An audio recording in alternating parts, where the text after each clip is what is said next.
Hey, what's up, guys? This is Terabyte, and welcome back to Asagao Academy. So, I accidentally clicked into the window and made the text got past the screen. In any case, you guys saw what it was. So, yeah. Apparently we didn't expect to find anything interesting. But somehow, I stumbled upon a fountain in one of the corner of the festival, set up to look like a group of dancing sirens. They held hands, almost like they were actually moving with each other. Wait, one of them was moving. I crept hesitantly toward the fountain and the twitching siren. Jacques, it's you. Jacques turned to look at me, then dunked his beak in the fountain. Once wet, he shoved it under his wing. Was he preening? Curious, I crouched down next to him. Birds scared the heck out of me, and I didn't know why. I didn't have any bad experience with them. None tried to kill me as a kid. None stole my favorite jewelry, or pooped on my favorite outfit, or tried nesting in my hair. Maybe it was the aerial advantage. Birds were only a few technological advantages from becoming evil kamikaze pilots, dive-bombing their prey without mercy. Yeah, without mercy. Maybe that was it. If a bird had the chance to be better than you, it would take it. If it could take advantage of you, it would. Birds were savage, heartless creatures, as far as I was concerned, at least. But then here was Jacques, the most beloved thing to his cheerfully bumbling owner. Somehow, he'd earned the heart and love of John through staying by his side, even through all the sass. Well, Jacques was a robot, so it wasn't really the same thing, was it? Hey! There you are. John dashed through the crowd, darting right past me and picking Jacques up out of the fountain. You know I hate it when you leave without me, and to go to the fountain? Really? You know how I feel about fountains. What if you fell in? What then? You should wait for me to clean you, not go all willy-nilly on your own. I wanted to look pretty for our date. Jacques' glowing eyes turned to me, and John followed his gaze. Hana, there you are. It's like I've killed two birds with one stone. Ha ha ha. Proverbially. Not literally. Smooth operator, this one. I don't need your sass. Anyways, I'm glad we met up, Hana. How about we go get something to eat? Do you like dango? Jacques and I love it. Yeah. I haven't had that since I was a kid. Yeah. Let's go for it then. I was prepared to have delicious dessert-filled dango that evening. I was not prepared to die of sugar-filled sweetness. Oh, it's cute! Here, Jacques, this one's for you. Jacques held a strawberry dango up to Jacques, who pinched the treat inside his beak. He didn't start chewing it or anything. Undoubtedly, as a robot, he could not eat. Instead, he turned to look at me, eyes red with glee. I got a treat. You did! Good for you, Jacques! Happy day. John chuckled, popping a bit of dango into his own mouth. So, how did you and Jacques find each other, John? Well, that's a bit of a tough question to ask. Jacques' creator's a bit of an elusive man. I didn't get to meet him. But a family friend apparently had a bit of an experience up in Tibet. He came back with this bird and these huge bags under his eyes, walking like a zombie. He practically threw Jacques at me, saying he didn't want to deal with it. I still don't know what he meant by that, but when I booted Jacques up, there he was. A fully fledged robot with an autonomous AI and free will, able to form bonds and connections with people, with a functional memory bank and a hot chunk of sass to boot. He stroked the top of Jacques' head, who didn't seem to be interested in his own story. We had a lot of adventures after that, you could say. I got into a few scrapes, Jacques got me into a few scrapes. I resent that, but he's always been by my side. He's what got me into Asagao, he's what made me interested in electronics, he's what kept me sane and feeling like I mattered. John stopped. Anyways, don't you have something like that? Something you love more than anything else? I guess. My dad. Really? Really, usually people aren't too keen on their parents.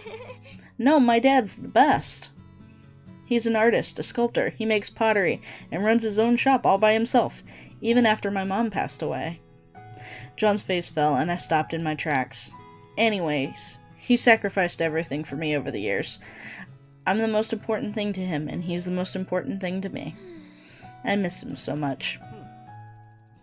Well, if he runs his own business, he probably keeps busy. He can afford to send you to Asagao after all. John laughed heartily, and a pang shot through my gut. You mean, you can't tell? Tell what? I frowned, not really sure whether I was happy or sad. I'm not rich like you people are here. You people? Damn, those are some strong words. Well, I'm just saying. Asagao serves steak for lunch every Wednesday. Actual steak. Yeah, and? That's not normal! My dad and I eat ramen half the nights of the week. I help him in the shop all day when I'm at home. I've never owned a game console. We only have one 7-year-old computer that we split between the two of us. I use bus passes to go anywhere. Okay, sorry. You seem kind of stressed. Yeah, well. Being around all this luxury is more unnerving than relaxing. Half the time I'm afraid I'm going to break something or get a stain on my uniform. If that happens, I'll just have to wear it the rest of the year. We can't afford to replace it. The ice cream incident. Yeah. That. So wait, you work in your dad's shop? You don't go to school? No, I go to school too. I was in school the whole time. I just meant on weekends. Oh, that sounds like it sucks. He looked at the dango in his hands, then back at me. I should have paid for yours. No, don't you dare give me that. What? It's only right. I don't want your pity. I guarantee you all the other normal Boots guys notice, but they don't treat me like a charity case. They just treat me like a normal person, like you used to. Okay, if you say so. We descended into an awkward silence. I shouldn't have yelled at him like that. Now things were going to be weird, and I didn't know how to fix them. Yeah. Oh boy! John pointed at something across the way and ran for it. I followed him from a distance, unable to catch up in my restrictive yukata. It's a bird! It's a stuffed bird! Win it for me, Hana. What? Me? No special treatment, remember? It took me 12 tries to win the damn stuffed bird. Even then, I didn't win it. The booth manager gave it to me out of sheer pity. John accepted it with the utmost graciousness, and I resisted the urge to punch him in the face. I'm going to take it to bed with me every night. His name will be Mr. Snuffles, and he'll never leave my sight. Never. I'm glad. But it was hard to stay mad at John. I'm sorry, but that's really cute. This whole game should just be really cute. The game. It was always hard to stay mad at John.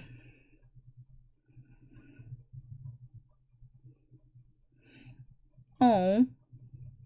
What? Why? Why with the sad face? No sad face. Hey. What do you think? Does that look good? John was pointing to a chunk of hollow wood painted burnt orange, part of a set to make a birdhouse. It was a few days after the flower festival, and we were at the mall. John asked me to hang out with him, and when I accepted, he immediately came here.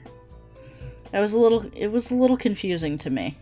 We were talking to each other more than usual, hanging out with each other all the time, but I didn't know whether to consider the flower festival as our first date. I wasn't sure whether he had feelings for me either. And I had feelings for him, but what were they? It was all too confusing, so I almost preferred the general silence on that subject. Right now, hanging out with each other was fun. I didn't want to think about it harder than that. We were going window shopping and chatting with each other, but of course when John saw this birdhouse in a shop window, he stopped. Now, nothing I did would make him budge. Well, I do like the colors. It's a home fit for a king. It is heaven. It is the 7th kingdom. Buy it for me. Oh, sassy bird. I glanced at the price tag and gasped. Maybe not. Let's, Jacques, you like ice cream, don't you? I enjoy it in theory, as every other semi-sentient human being does. But you know what I would enjoy not in theory? That birdhouse. John snapped his fingers. He makes a compelling case. Alright, buddy, if it's for you, it's worth it. Finally, you see who wears the pants in this relationship. And as the pants are fundamentally worse than wearing dresses or going naked, we know who is superior here. I eyed Jacques warily, but John simply laughed. What a card, right, Hannah? Right.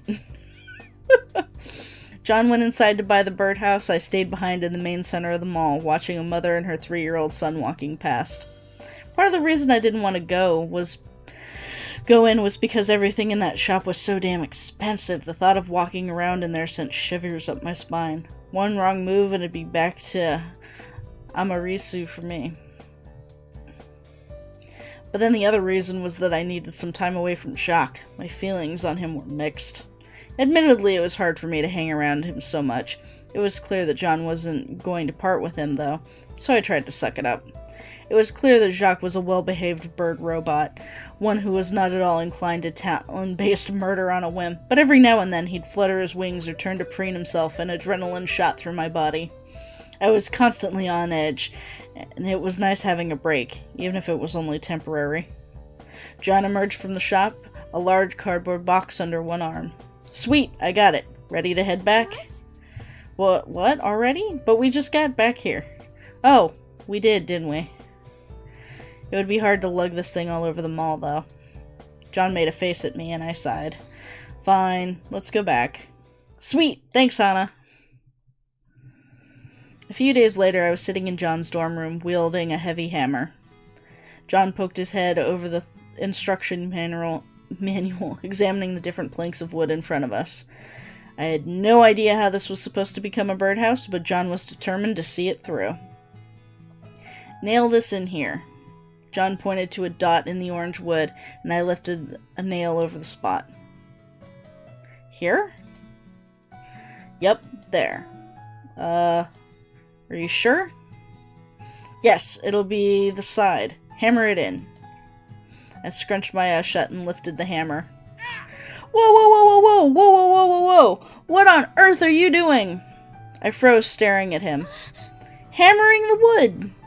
Hammering your fist, more like. I'm better with pottery wheels? Give me that.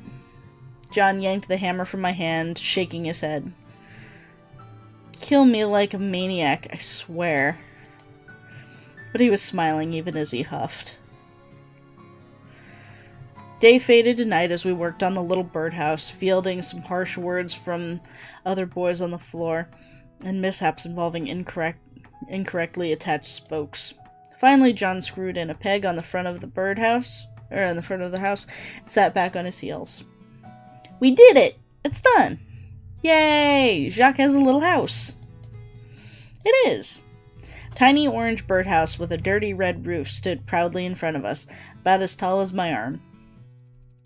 It looked bigger on the box, but maybe this is better? John stood the birdhouse on the edge of his desk and smiled. Now Jacques has a place to stay when he pretends to sleep. When he pretends to sleep? Well, he's a robot. I guess he doesn't need to sleep. But I guess he powers down for the night? I don't know. Well, he's got to recharge, but I have to plug him in and watch him for that to happen. Otherwise his battery could overload and he'll literally explode. He could explode? He's got a self-destruct mechanism too, but don't worry, only I know what phrase triggers it. Oh my god. Was that really a good thing? No. Exploding burbs. So now that we're done, do you want to take a break and play some games or something? Oh, that sounds really nice. Do you mind if we play a puzzle game? I want to practice for the tournament, so... John's face darkened as soon as I said the word puzzle, and I stopped in my tracks. Puzzles. My old nemesis. He stroked his beard, then turned to stare solemnly out the window. I timidly approached him, hands pressed to my rapidly beating heart. What happened between you and Puzzles so many years ago? It wasn't what I wanted to happen, I'll tell you that. John leaned an arm over the window, then heaved a heavy sigh. I loved Puzzles. They were good to me, and in return, I was good to them. We were symbiotic. But then... He shuddered. Was it the Fire Nation? I've heard they're bad people. They destroyed me. I was stuck on a puzzle I witnessed several times before, but I was never able to solve. I spent hours poring over this puzzle, days even.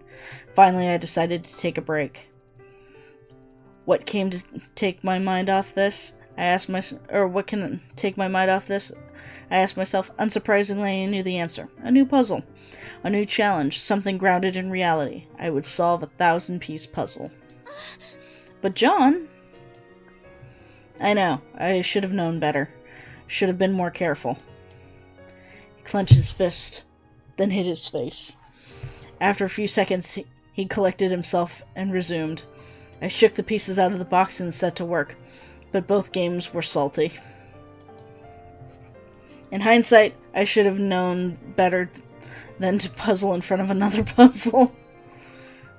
So what happened in the end? I laid a gentle hand on John's shoulders. He nodded at me, gathering strength from my touch. I finished the 1,000-piece puzzle, all except for one piece. No! That piece went missing. No! I found that piece underneath the very puzzle I was solving. No! Yes! That is as it happened. John put his face in his hands. When I returned, a shattered mess to my beloved computer puzzles, I discovered my save was wiped out as well. I knew then what had happened. The puzzle gods were angry at me. No, they are angry with me. And that's why I can't go near them. He turned slowly towards me, staring at me with eyes ablaze. That's why you are here. Me? Yes, you. Hana. You, Hana. You're our only hope. John took my hand in his, leaning towards me. His brown eyes got bigger and bigger, and what pretty eyelashes he had. And his face just centimeters from mine. So don't mess this up, okay? Okay. He stepped away from the window and from me, returning to our rugged birdhouse. See you later. Anyways, I've got some work to do now, so I'll see you later. Summarily dismissed and not even entirely sure what just happened, I gathered my things. John was inspecting his planner, frustration etched on his face. Right. Thanks anyways, John. John glanced at me and, seeing the sad look on my face, frowned. No, thank you. I really enjoyed myself. This was fun. We should hang out more often. I'm not satisfied with seeing you alone only every couple of days. That would be nice. It's such a shame you're not interested in joining the play. I would get to see you all the time, and I swear you're just right for a tree. He shook his head sadly. See ya. Anyways, be seeing you. The more time I spent with John, the more attractive the prospect of joining the play became. Of course, being a tree was not something I would ever be proud to admit to. I certainly wouldn't be writing home to tell Dad about it. But if I could see John every day, it just might be worth it. John and I tried to spend more time together over the next week, but it proved to be rather difficult. Between John's play practice and our homework PB&J Normal Boots Club meetings and practicing for the tournament, there was hardly any time which we could see each other. Aw. Well, that's kind of what happens when you're in school, too. Anyway, we'll do more in the next episode. I'm sure there's plenty more game left, but I'm going to still try and finish it in one run, but we'll see. Definitely not in one episode. Goodness. Anyway, I'll see you guys next time.